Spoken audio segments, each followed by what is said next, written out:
Oyawre janeno mar Lolwe TV nokinyi ma jaber tarik 2 dwe mar 2 2020 to kod 2 machiegni ahinya nondo mar oboke ma wantiere godo kinyi masani nyinga Jesse Omondi. An kae to kod oboke ma The Standard kaachiel kod The Daily Nation ma antiere godo kae thuon wacha ma antiere Standard. How election year billions were shared. Iwacho kanyo ni kaka omenda mathoth ahinya bende koro idhi ti godo e migepe mopogore opogore kanyo kaachiel to kod Daily Nation ma bende nyiso ni blow to Ruto as ANC for Kenya MPs join Raila kanyo jood bura mago bende nitiere ANC kod Ford Kenya koro duogo kor Azimio koni mago weche bende koro wadhi ng'iyo to iye bende nitiere weche mathoth ahinya ka internal rivalries threaten to shatter Ruto's new alliance. Iwacho ni jogo bende gi kanyo ma UDA nitie kaka ywaruok bende koro nitiere kaachiel to kod wach bende koro wadhi ng'iyo KQ election agency win big in budget mago weche ma bende koro nitiere kachakane gi The Standard. How election year billions were shared. Iwacho kanyo ni koro migepe kae ma bende koro yudo omenda mathoth. IBC yudo bilion 8.8 ka mochung'ne weche mag wechego mago mag rita kwe kata defense and election security kao bilion 15.1. Mar thieth bilion 14.9. Department of Infrastructure kata weche mag gedo en bilion 7.3 ka Kenya Airways mano en 26.6. 24.7 billion mano wechego mang'iyo godo wechego mago mag doho ka bende koro wacho ni weche mag somo mag mbalariany en bilion 8.5. TSC mago bende go jopuonj kod miyo weche mago mag weche mag puonj en bilion 6.9. Seche ma bende koro mag weche mag pur en bilion 5.3. Moko gin bilion 4.1 miluongo ni others. Duto te gin bilion 126 mano e kinde ma bende koro idhi ti godo e higani mar weche mag yiero.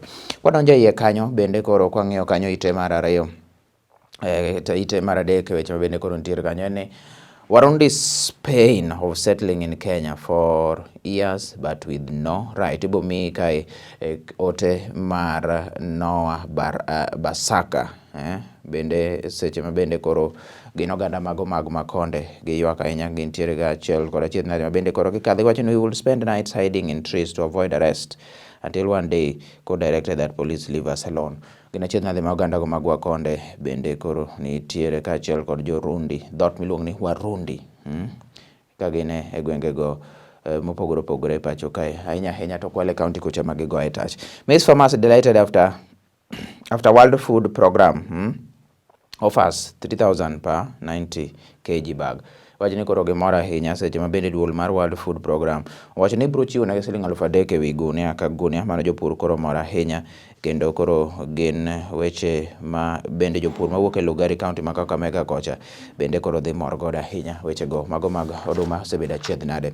Practicals, essays and no multiple choice questions in first CBC test. Iwacho ni koro en penj ma bende koro to mar grade 4 ma bende koro iwacho ni itime practical kaka mana itime e skundego mago mag secondary ndiko essays kata bende mig ma otindike wiye kaachiel to kod onge choices primary kinde mokadho ne en gima ne timo choices kata 844 mi choices ni yier to answer en mane ma koro timo gima nopuonji ndiko gima ing'eyo gima niwinjo e penj mano e kaka bende CBC koro igeno mar neno ni koro odhi nyime kanyo somo bende koro nyaka sani koro semako mach ahinya. Election drought to get additional 126.3 billion by June. Mini budget shows mano ma bende senyise kacha ite mano mokwongo kendo kore wacho ni KQ tops in 38 billion fresh bailout of struggling. Iwacho ni koro KQ mano kambi mar Kenya Airways bende nyaka gi sani koro nitiere koro omenda ma bende koro giyudo 38 billion ma bende dhi konyogi ahinya e wechegi mag mopogore opogore. Fuel subsidy 25 billion mano bilion 25 bende oketi weche mago mag modhi mondo koro kik jopiny be hinyre gi idho mag bech modhi sate ma bende miyo bech chiemo duto te bende koro lwar.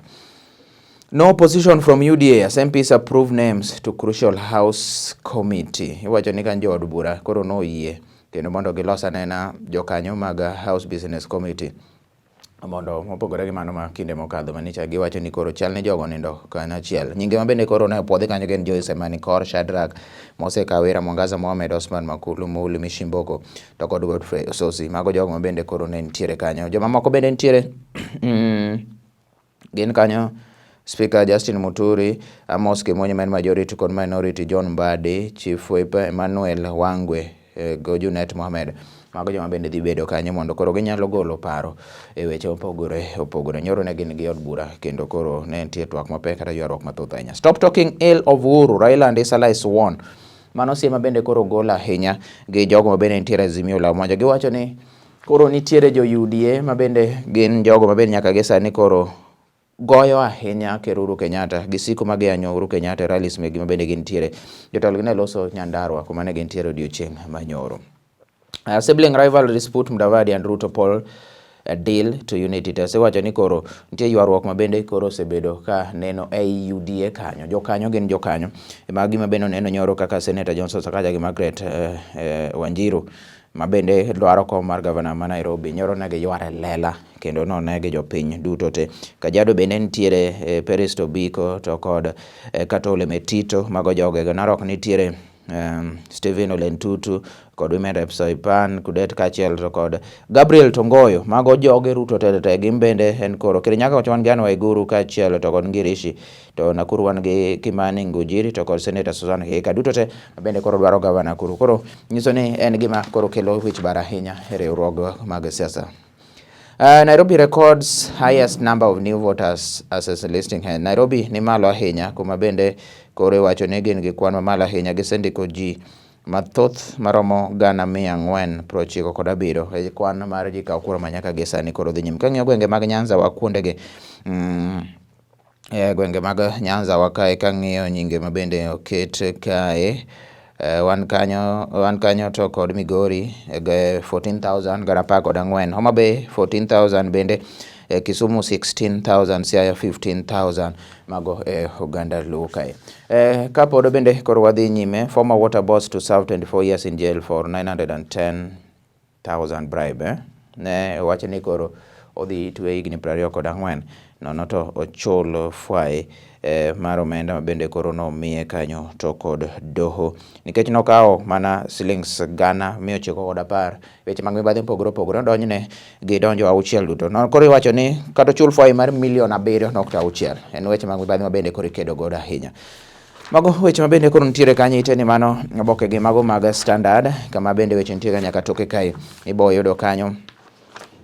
Teranga Lions seek to row one more time. Teranga Lions mano Senegal bende kawuono koro dwaromo to kod Burkina Faso. En gima tek ahinya tugo ma bende idhi tugi semifinals mokwongo odiochieng' mano ma kawuono e Africa Cup of Nations metugo Olembe Stadium Yaounde piny mar Cameroon kochacha.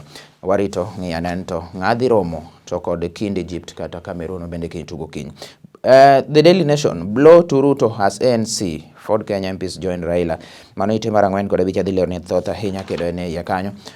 Ka ite mano ma okuongo ite mar 3 Mystery of 2 Kiambu men strangled and their bodies dumped 350 km away. Nitiere ji ariyo kanyo ma bende oyangi kae ni chal ni nodegi to witgi mabor ahinya kendo koro gin Charles Muchona ma jagni 28 kachiel kod Daniel Kinuthia. Mago ma bende koro noyud mana ringre gi kuonde mabor ahinya. En nono ma bende kore timo tang'o ma bende ne kel tho margi to ng'ane tim no.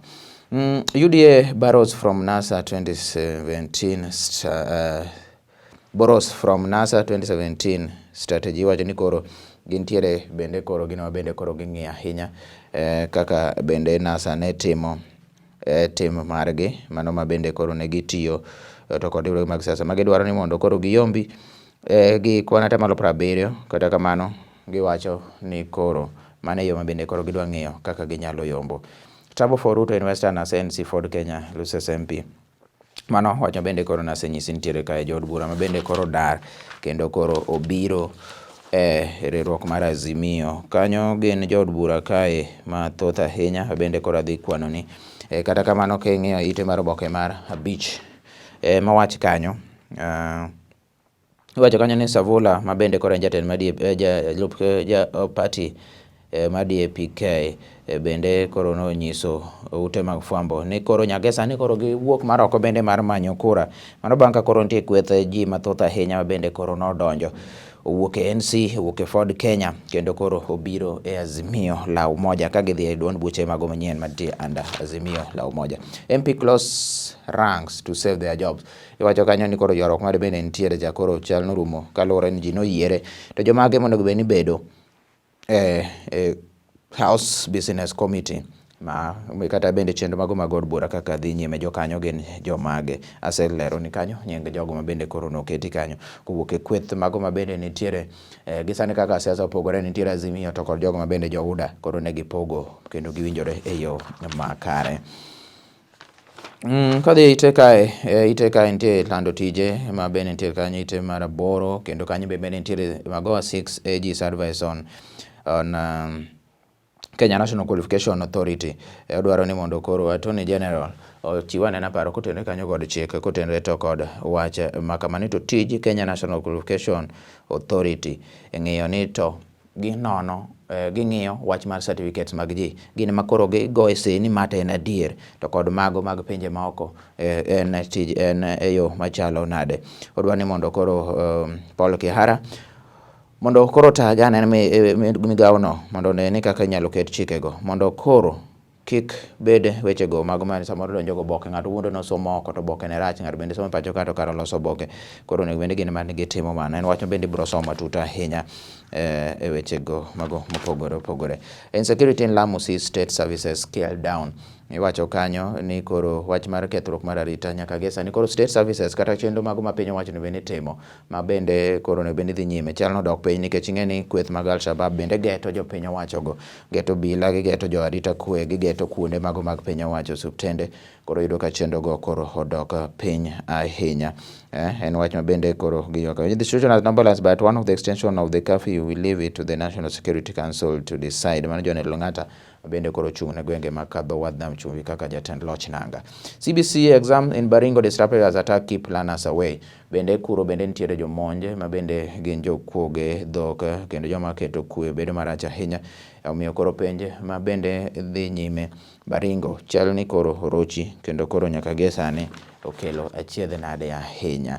Ex-NSSF manager masterminded theft on billions. Iwacho ni Francis Zuruels Moturi ma bende ni chakoro donjne e doho chieng' wuok tich kendo goyo fwai kata higni mathoth ahinya mar billions.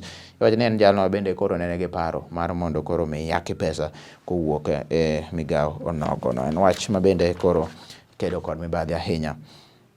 Idwa ni tiegi Miguna ask court to jail CS Omamo. Mano okil Miguna bende nitiere piny mar Kanada kocha.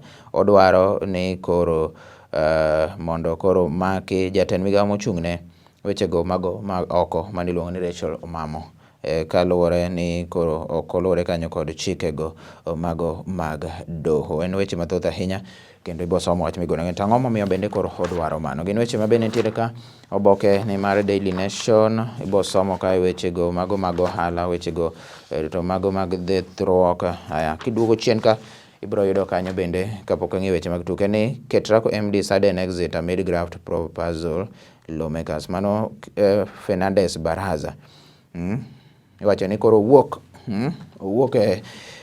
tije nogono kendo koro gin jo od bura penja ni tang'o mi owuok kanyo seche ma bende koro mibadhi to koro nego bed ni odwoko penjo, nodong' mandalo achiel dwoko penjo kendo koro nowe tijno chieng' wuok tich ka onego bed ni odhi nyim kamiti mang'iyo weche kaka itiyo kod pesa mago mag piny owacho. Kendo iwacho ni koro idwaro mondo jotelo mag Kenya Power idwa ni mondo koro ochop anene nyim kamiti go kochopo odiochieng' mar makiny ketende kanyo to kod wechego mago mag mibadhi ma bende koro nitiere kanyo. Weche mago mag tuke. Burkina Faso look up to upstage Mane Senegal in first semi-final. Mane odiochieng' mano ma kawuono mano Sadio Mane ma bende tugo ne Liverpool e piny Uingereza kocha kawuono koro rakore kanyo to kod Burkina Faso bende giwuok godo mane gwenge achiel mago imbo mar Afrika. Mago weche mag tuke bende nitiere kanyo, gin weche mathoth ahinya inyalo somo boke magi duto te ma bende koro ne wantiere Standard, Daily Nation kod moko mathoth ahinya mondo ing'e tang'o ma bende dhi nyime e pacho kayo gi kanyo. kendo riti masani med mana kete lolwe TV gi neno maro nyinga Jesse Omondi.